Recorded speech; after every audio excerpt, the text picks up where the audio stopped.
I mean, one way or the other, we must talk about this residential sector because that is kind of like the crux of the real estate sector. So now we have a very interesting panel conversation, and it's in two parts. The part one will take a look at project finance, funding, and mortgage access, talking about opportunities and challenges. Then the second part will talk about new development trends and diaspora buyers, which is also a very critical conversation. Now, to moderate this conversation, please make welcome the Director of Capital Markets at CBRE Accelerate, Jon Snyman. A round of applause for Jon, please. Thank you. So Jon will come up stage, bring up the panelists for the first and second segments of the conversation. Over to you. Thank you, Mojibadi. And good afternoon, everyone. Welcome to this panel on the residential market, West Africa's most resilient and attractive asset class.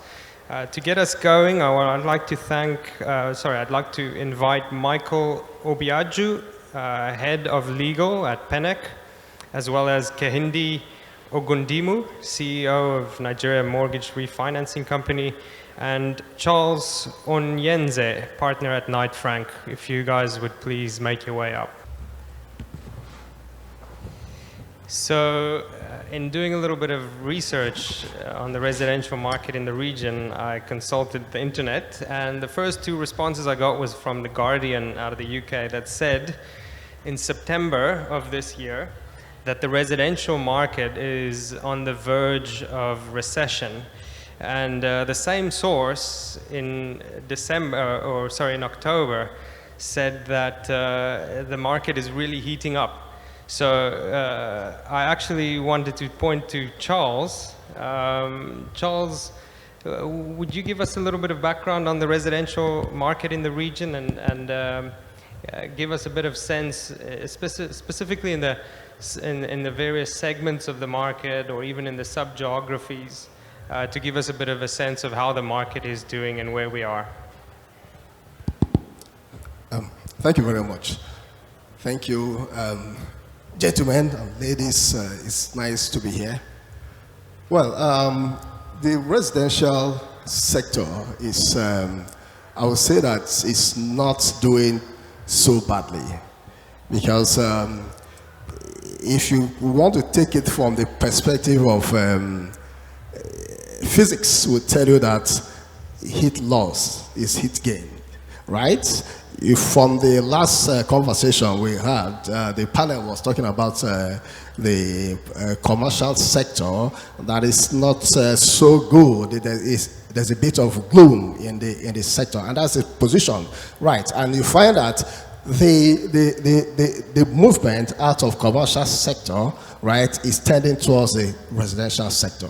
That's what you find. And particularly if you want to relate that with COVID, my colleague has talked about even before COVID, there were signs of recession and all that. The oil sector has suffered. If you go to Port Harcourt, it's not doing so well because of the downward trend in the oil sector. So you find out that what is happening that the residential is taking most of those hits right now. You know, yes, I can tell you that in the last quarter, yes, there's been a lull in residential, but it's not going to last for too long, right?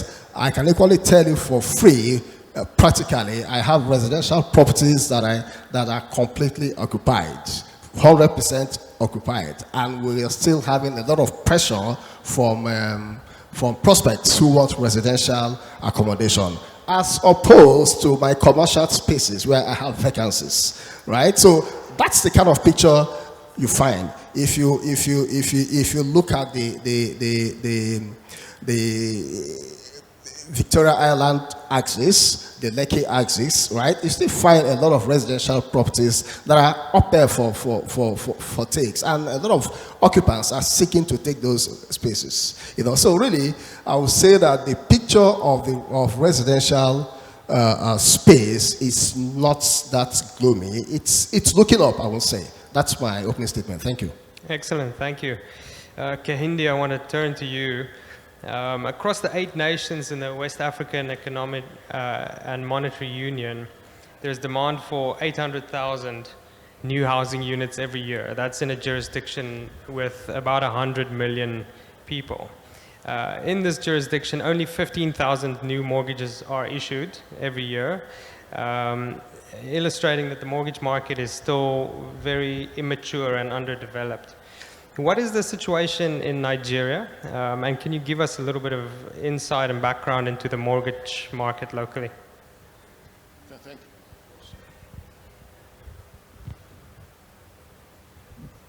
Yeah, thank you very much for that question.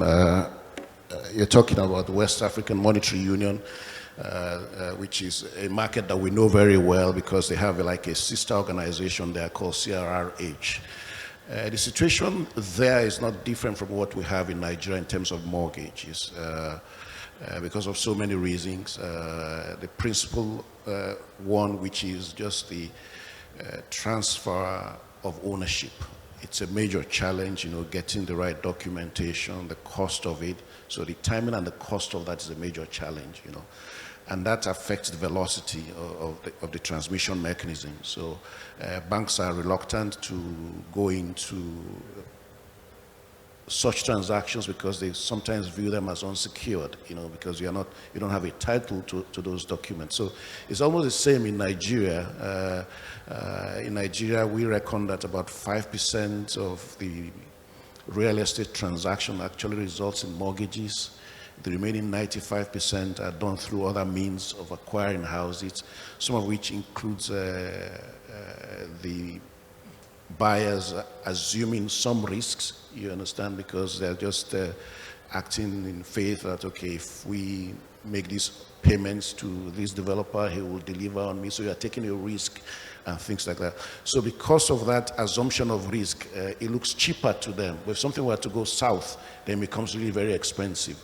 So the biggest challenge is just that aspect of the titling and the cost. And the other elephant in the room is just the interest rate as well. Yesterday, I just quickly looked up the inflation in Ghana. It was 40%.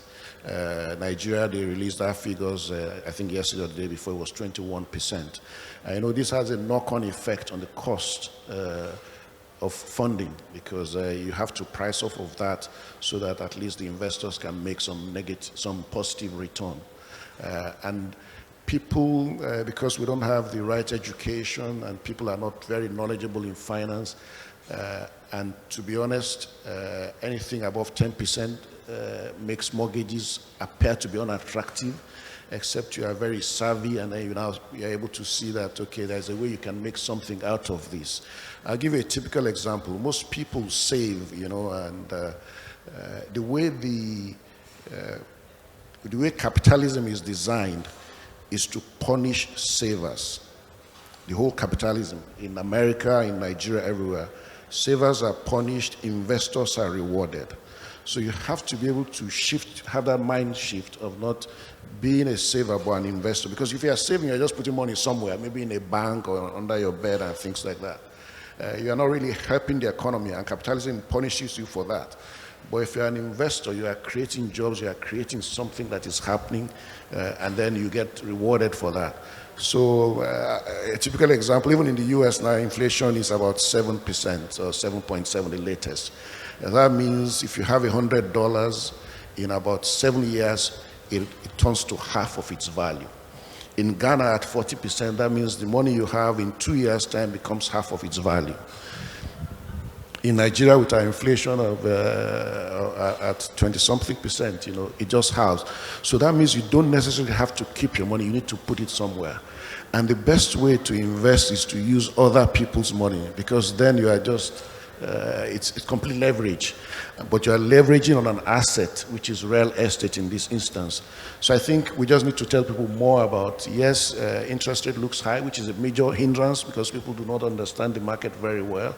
And maybe some people have been burnt in the past, and so they don't have a good appreciation of it. But I think if we educate people more, and then people know that NMRC is out there to provide fixed rate loans, there's nothing as good as that, which you can then refinance when rates drop. So at least you know you are capping your exposure. It's like buying an option. You are capping your exposure, and rates go down, you go back and refinance, and get something lower.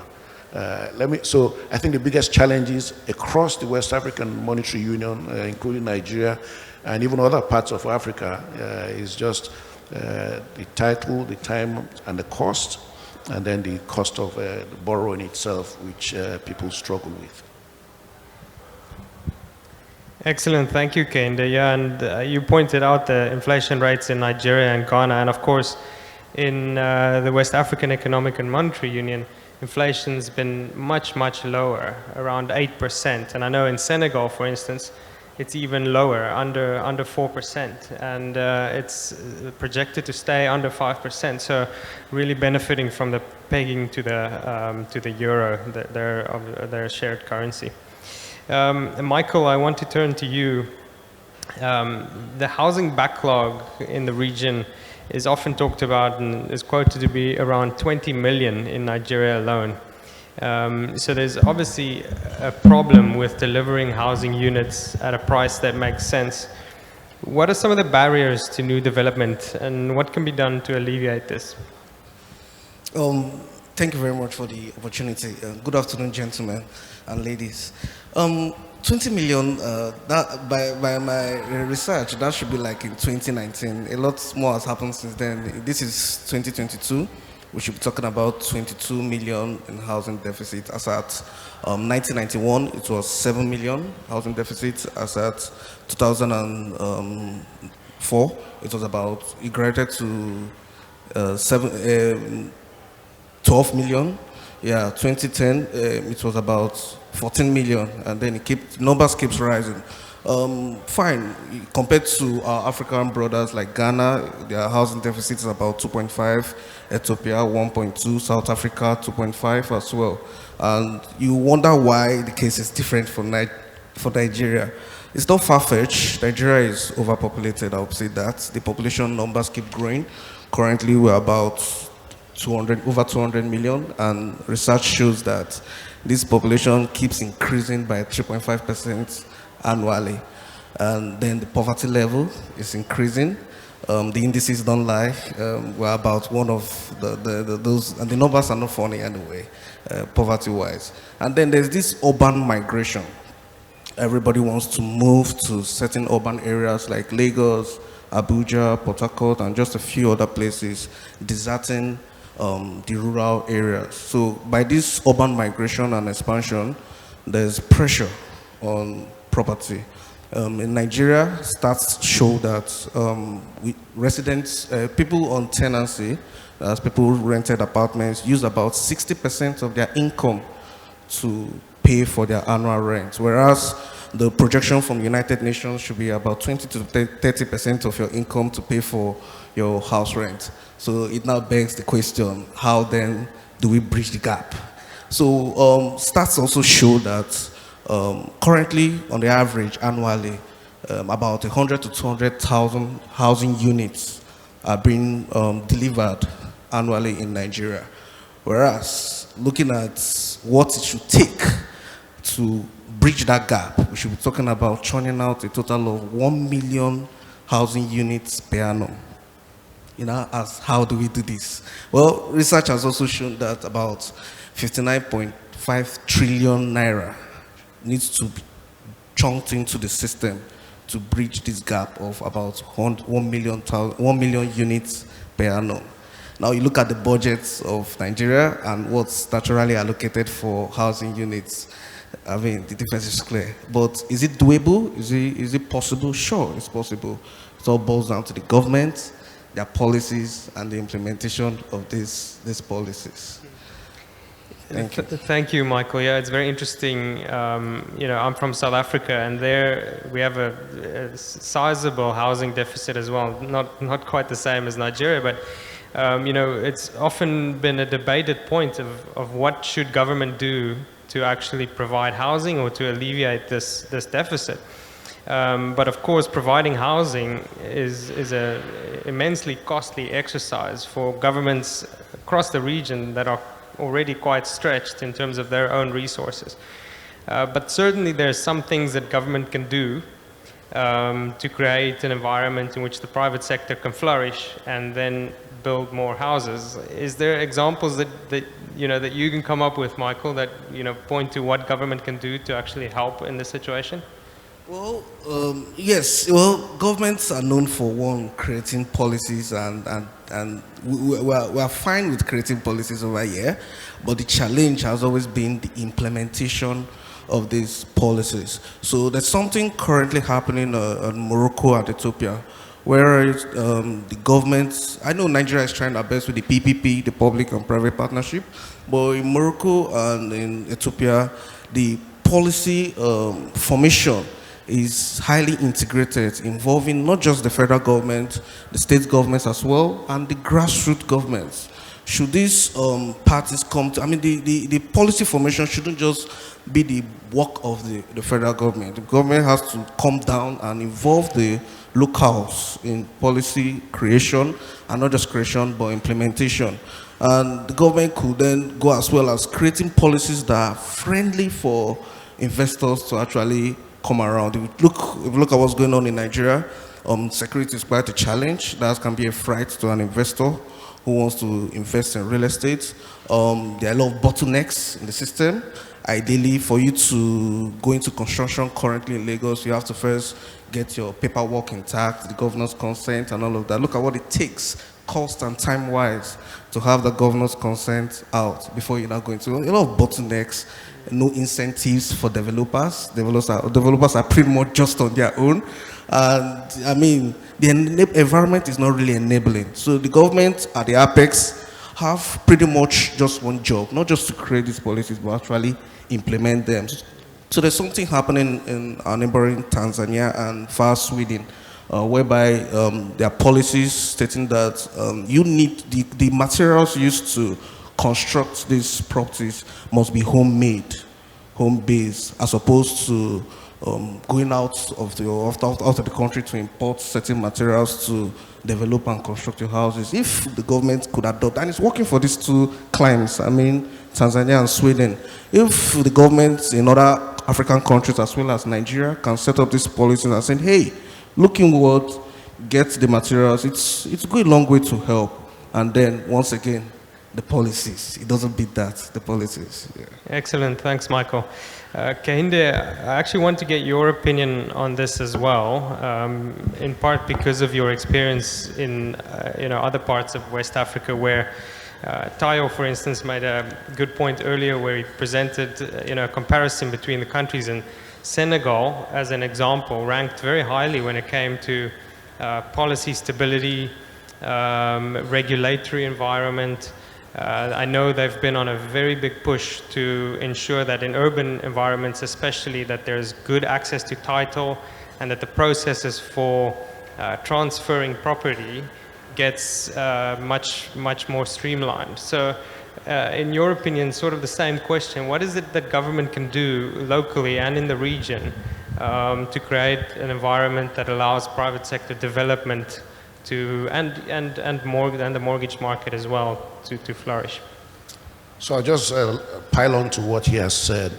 The policies need to be transparent, stable, and reliable, so that I know what it takes from point A to point B. And then, so that's the job of the government, to make that easy for people to get permits to set up businesses or to get titles to homes and things like that. And also to now help with impact assessment, because we cannot be talking now without talking about sustainability, green and things like that, So government can help with that aspect of it in saying, we'll set the policies right, we'll make sure it's transparent, so I know that if I'm going to get this title, I need 3 documents, or I need these, and these are the processes. And then the private sector, because they bring in a lot of expertise, they bring in the capital. In fact, if you look now globally, in the developed world, 70% of all infrastructure investment is done by the private sector. In the developing world, it's about 20%. In Nigeria, it's even lower than that. So then we now say, how do we transition from that number to something that is higher, so that we can bring in the private sector with their capital and expertise to make them help in meeting these objectives. So government's job, as he said, is just put the policies in place, but it's not just having the policies in place, but making it transparent, making it reliable, and making it stable, so that I have confidence in both the policies and the regulatory environment. So both legal and regulatory environment. So I have a recourse. I know that if this were to happen, these are the channels open for me to seek redress and things like that. So I think if we get all that right, then the private sector will be incentivized to come in and play. Thanks, Kende. Charles, over to you. There's obviously a big part of access to housing is, delivering housing units, but the other part is affording housing units. What is the role, again, of government in subsidizing housing, providing funding programs, or even of development finance institutions coming in and providing assistance in an asset class that is so impactful? Okay, thank you very much. Yes, government, let me start by saying that it's one of the challenges that we have in housing delivery is to believe holistically that it's the place of government to provide affordable housing. Government will not be able to do that. Yes, government can provide the enabling environment and for the private sector to kick in and do the rest. What government has been able to do, the interventions that government has found itself doing, is with the Federal Mortgage Bank. Yes, the interest rates for housing delivery from Federal Mortgage Bank is about 6%, right? And that's the lowest as compared to what is happening in the commercial banking sector. They don't offer a mortgage at a single digit, right? Now, one other thing that I know that government is doing is, so there is this talking about DFI. Yes, DFI is good, attracting foreign direct investment, right?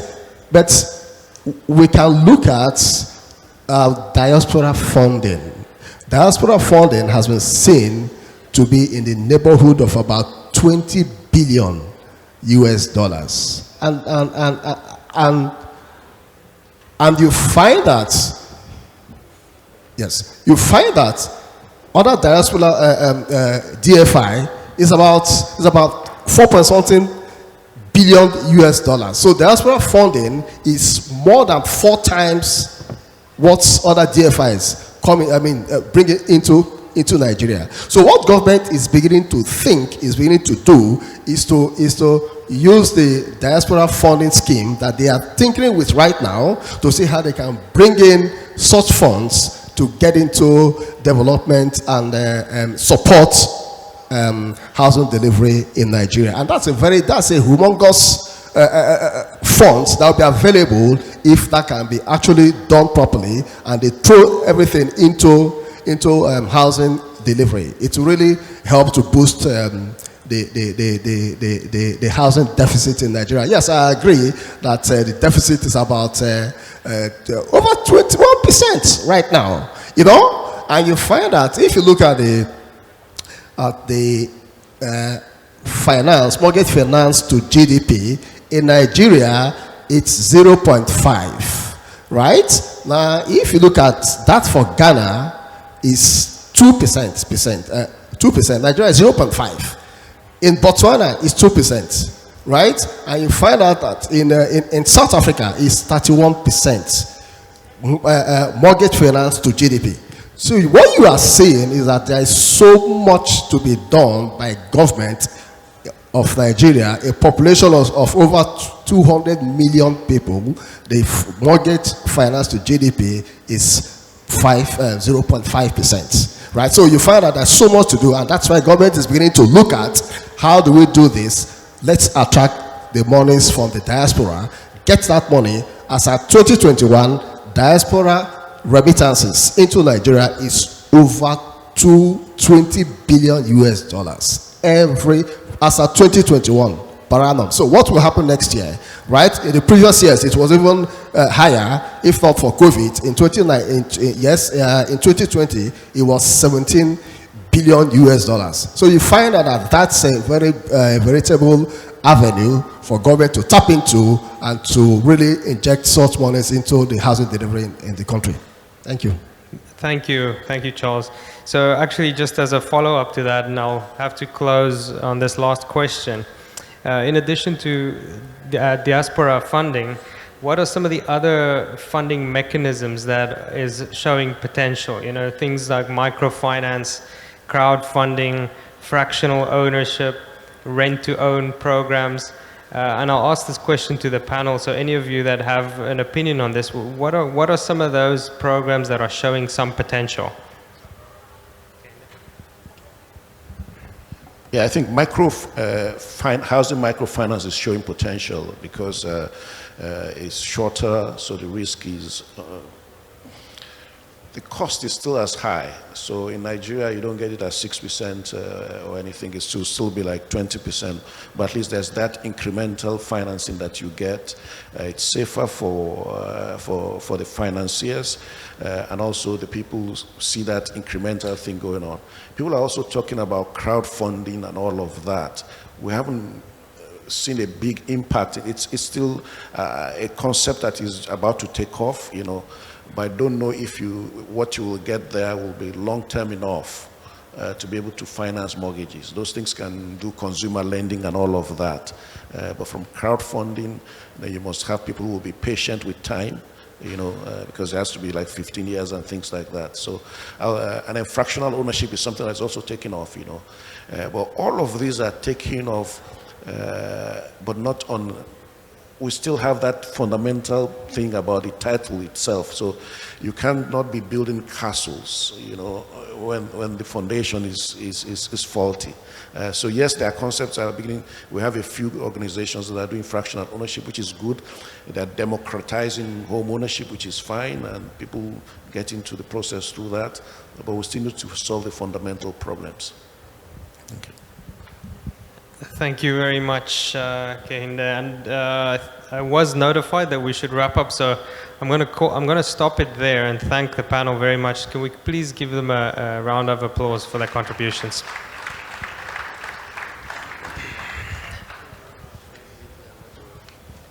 So, since this is a two-part panel, I would like to call up Posi Lawore, CEO of Hero, Peacemaker Afolabi, CEO Brass and Castles, Vivian Anthony, Sales Manager at Panek, and Kojo Mensah, CEO of Mobus Properties. Please make your way to the stage.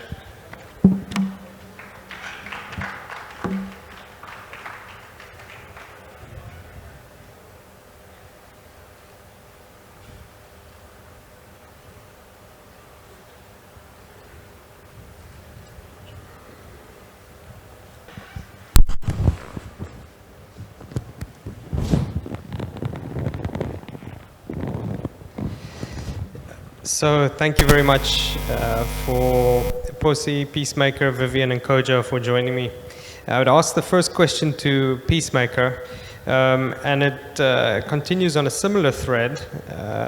Peacemaker, what's your opinion on the challenges in the affordable housing space, where demand obviously greatly outstrips supply?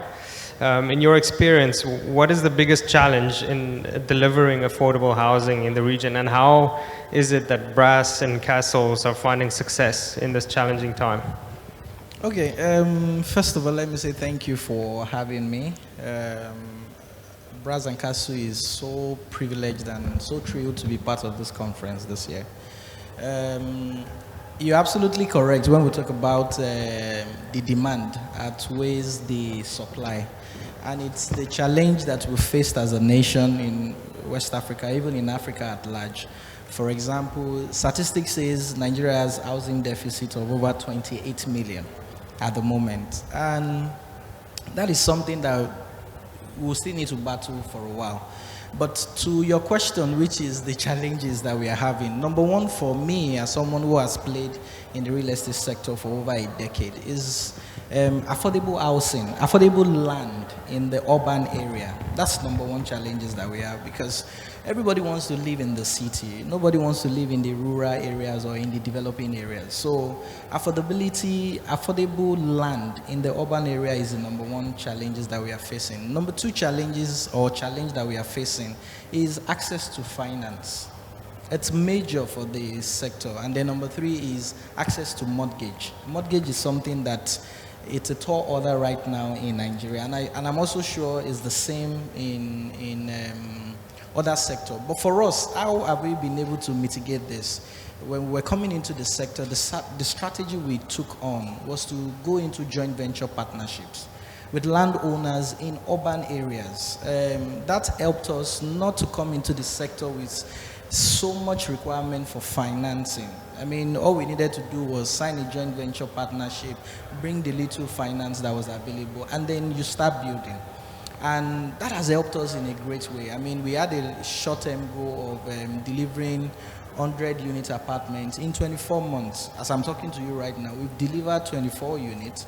Another 44 is on its way. In another 6 to 9 months, we'll be delivering that. So the strategy that we've used to mitigate this is simply going into joint venture partnerships with landowners in urban areas. Just to cap it up, interestingly, there are lands, affordable lands available in developing areas, even in rural areas. But the challenge is there's insecurity issues, there's access to good road network, there's challenge of power supply, electricity. And so even when you get affordable land in rural areas or developing areas, you still have to contend with those challenges. But for us, going into joint venture partnerships has made it very easy for us. Excellent, thank you, Peacemaker. Vivian, I want to turn to you and ask you about rental housing, which is certainly part of the conversation when you're thinking about addressing a housing deficit or talking about affordable housing.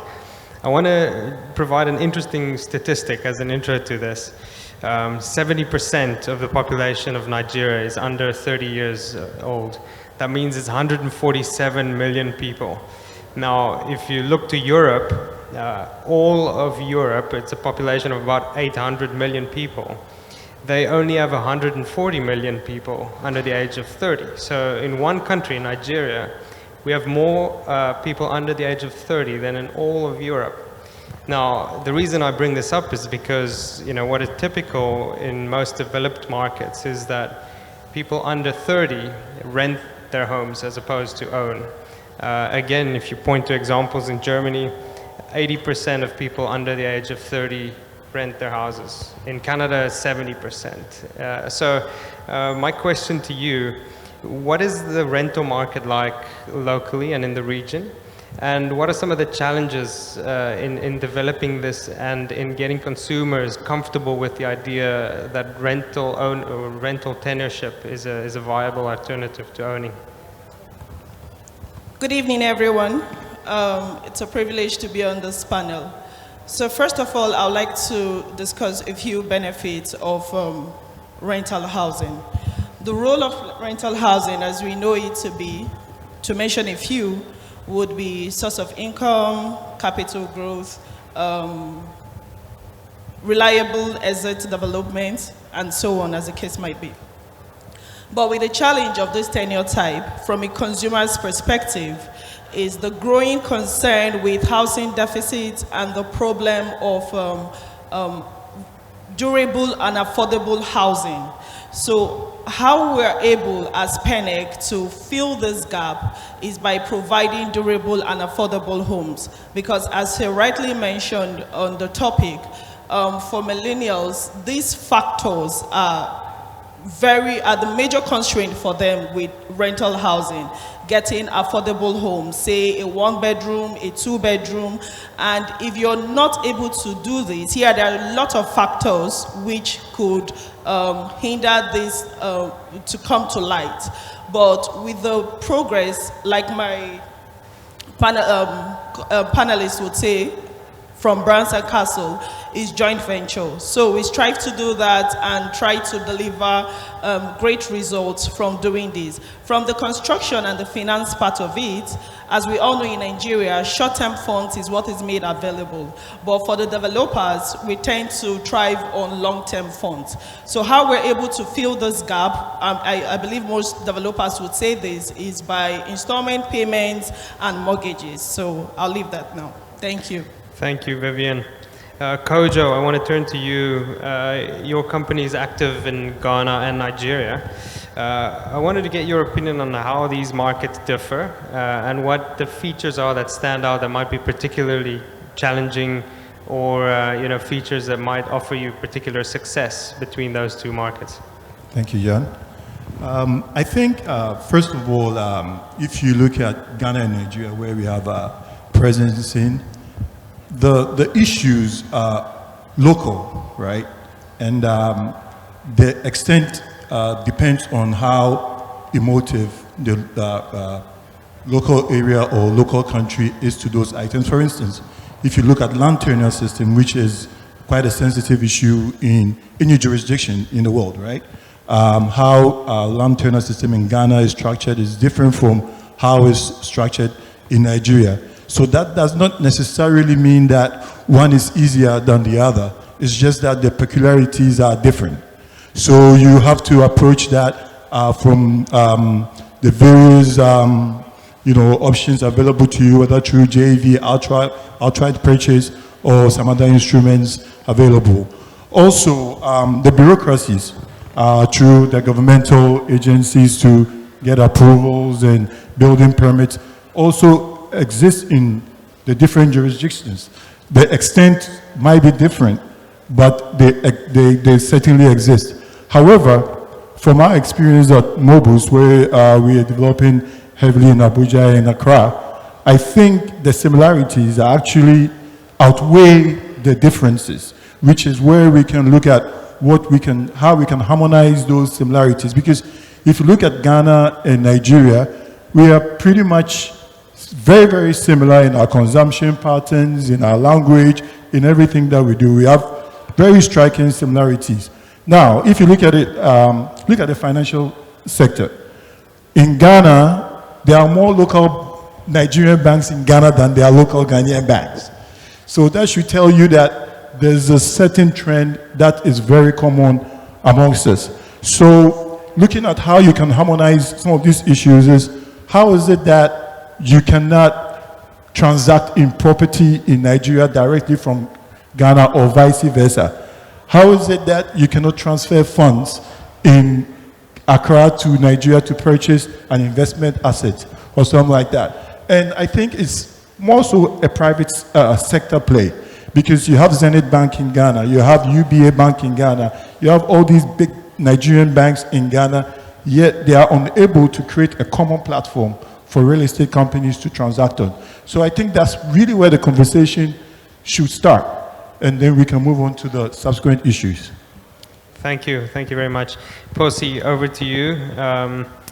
Your portfolio includes quite a few interesting assets, some that are conventionally residentially focused, and others with a bit more of a hospitality angle to it. What is your opinion on the potential for somewhat non-conventional assets like service departments or branded residences, and what are the success factors that you look for in considering projects like that? Okay, thank you, Jean. It's indeed my pleasure to be on this panel.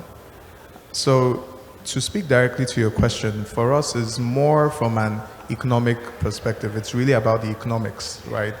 If you look at it critically, service apartments, apartment developments generally, it's really down to economies of scale.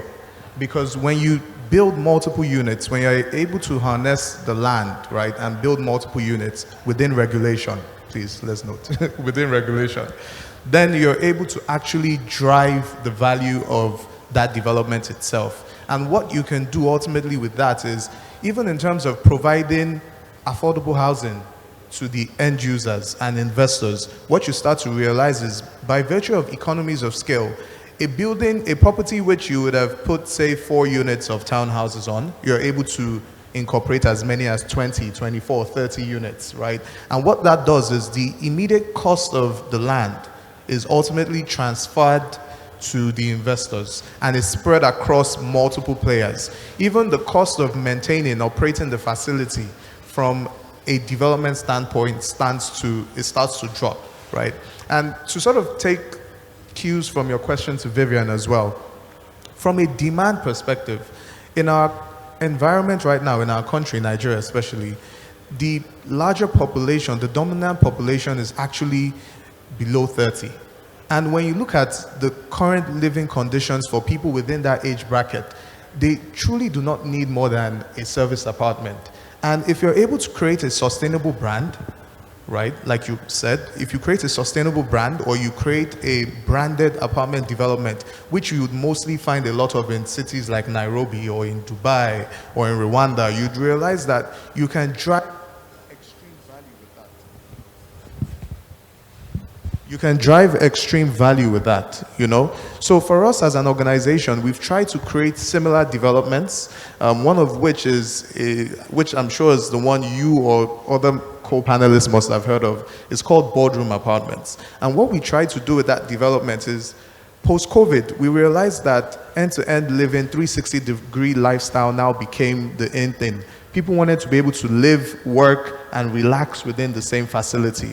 So what we've done with a development like that, which you find is our template, is we've tried to incorporate as many lifestyle features, recreational amenities, hospitality. So we have a hotel, we have short-let apartments, there's a spa, there's a restaurant, and all of this is developed on a property that's not larger than 1,500 square meters. And it's not cramped up because we also did not try to over-maximize the land. And what we realized with that development is the return on it is significantly greater than if we had just built conventional homes, townhouses, because it is actually meeting the immediate demand of the young populace and the immediate demands of the economy right now when you look at the real estate development landscape. So thanks. Thank you very much, Posi. Vivian, I want to ask you about the PropTech space. We had a previous panelist, Tope Runsewe, that actually touched on some of these, but I wanted to get your opinion. You know, if it's rental housing or otherwise, what are some of the innovations in the PropTech space that you see having an impact to make you know, housing more accessible or financing more flexible? What are some of the examples that you're seeing? Okay, so I'll try to be brief with this because I have just a few that resonate with me and I use as we speak.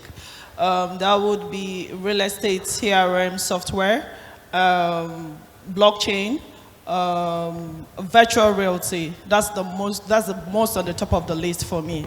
I can't tell you how many sales I've been able to realize by people just having a virtual display of a property, having not to inspect physically and key into the purchase of this property. All this is able to be done because you have to, first of all, be reliable and accountable for the properties you're building. So once you have that in place, these technologies would be easier to use from the consumers. So that will be it. Thank you. Thank you, Vivian. Kojo, I want to ask you a question about what the features are of high density or multifamily projects, apartment, townhouses, that make it attractive and marketable. Of course, you know, adding high-end finishes and lots of amenities is what everyone wants, but it's not what everyone affords. So what are the features in your projects that you feel, you know, you bridge the gap between what people want and what people can afford, and helping you make your project marketable and saleable? Thanks. Yeah, I think first, the answer to that is singular, is the numbers.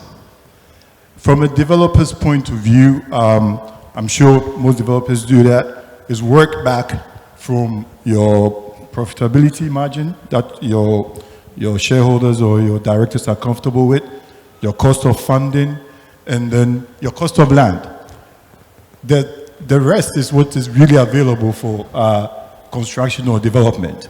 So once we're able to, reduce some of these input costs or auxiliary costs we've talked about, such as cost of financing and all those things, then you have a wider margin to, play around with what you can put in your construction. However, it also differs in the type of development that you are putting up. If you're putting up, say, affordable housing where you can maybe find land outskirts or, out of cityscape, then you can, be able to do a little bit more. However, your revenue or selling point is also reduced. So for us, our first middle income housing, I use that advisedly because it's pretty relative. It's because of the scale. We were able to take advantage of opportunities of scale to, incorporate certain things that other developers were not able to.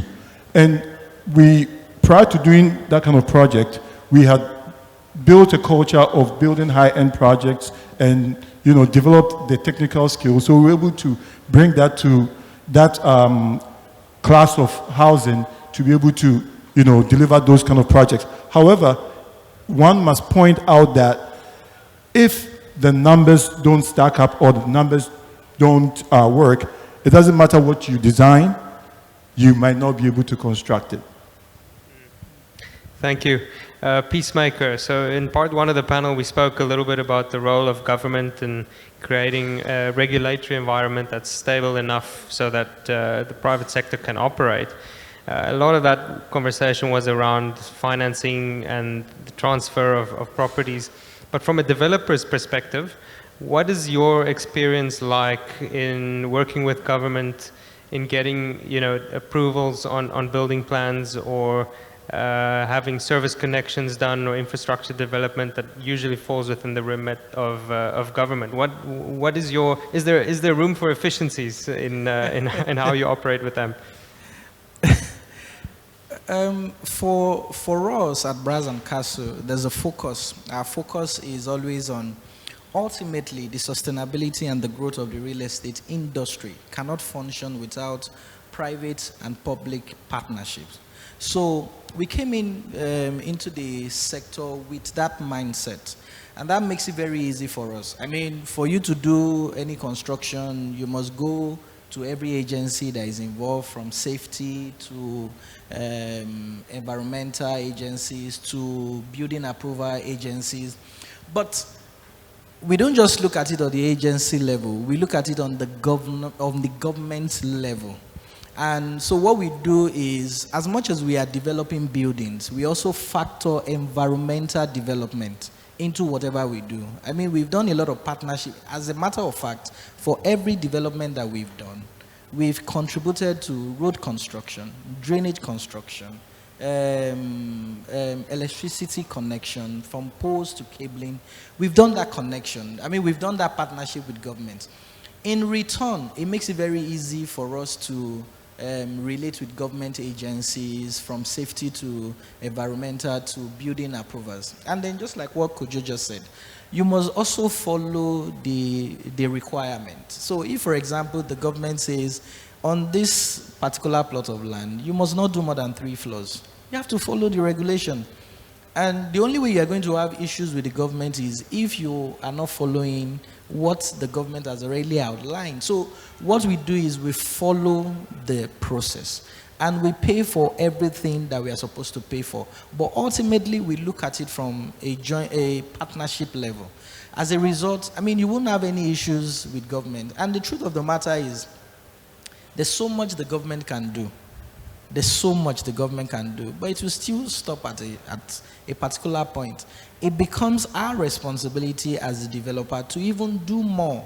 I mean, if you are conversant with the island from Lekki axis down to, from Lekki Phase 1 down to Chevron and down to Shangotedo axis, in Nigeria, you notice that a lot of the development that is going on infrastructure-wise are actually being done by developers.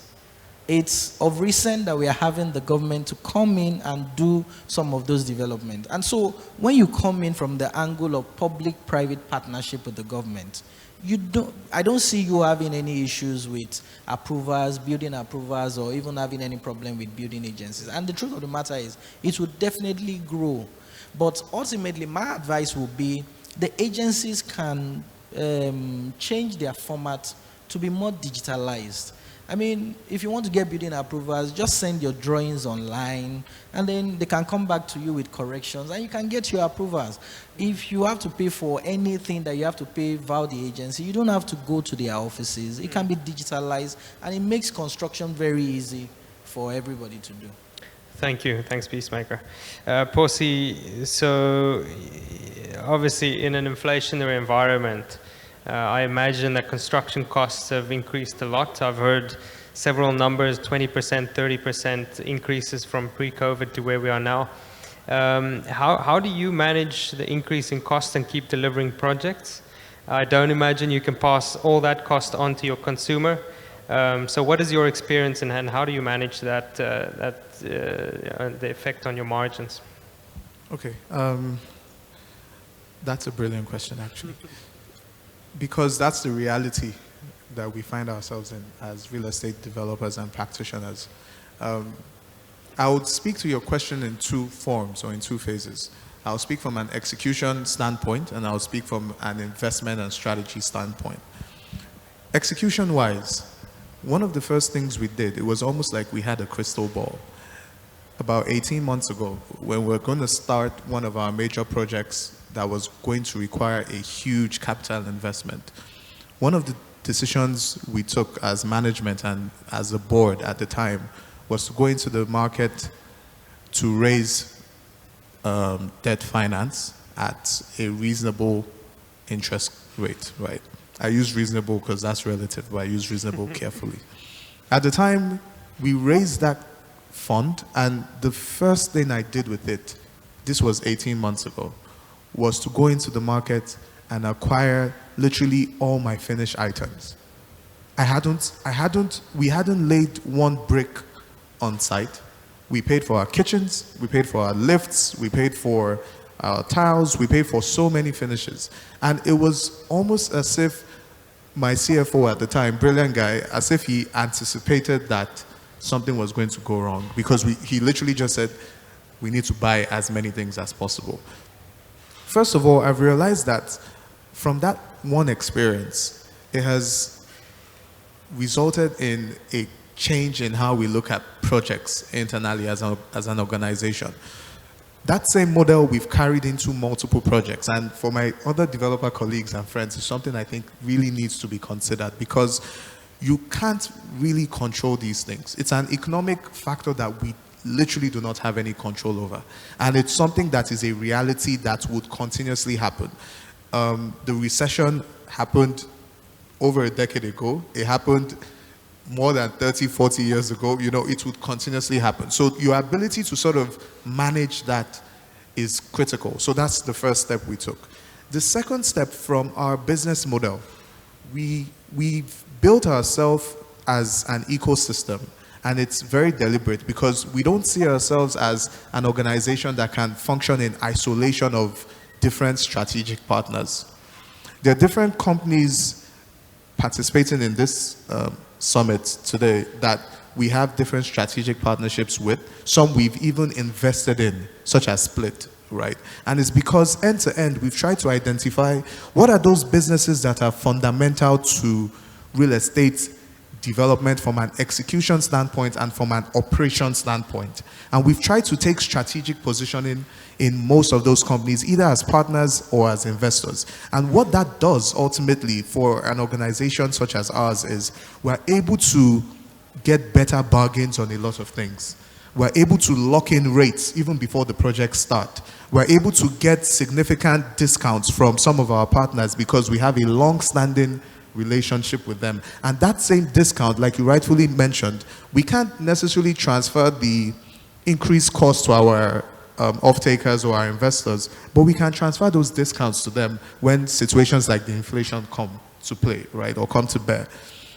So that's from an execution standpoint. From an investment standpoint, same thing. There are two things. The first thing is to always look at, in a situation like this, is to look at, investing more in opportunistic transactions, right? And what I mean by opportunistic transactions is, in some instances you have joint ventures, in some instances you have brownfield developments. For brownfield developments, what you really need to consider is the fact that when inflation is at an all-time high, like what we have right now, the cost of replacement is significantly high.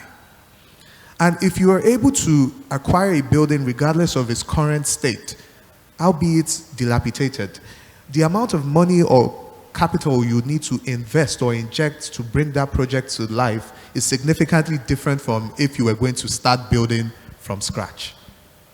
And if you look at most other developed countries, it's not everyone that starts building from scratch. I think in our environment, we need to cultivate the habit of restoring buildings. We have 1 or 2 projects like that we're currently on, right? And I can tell you for free that the cost difference, if we're going to rebuild from scratch, and right now that we're restoring and renovating, and is almost 100-200% more.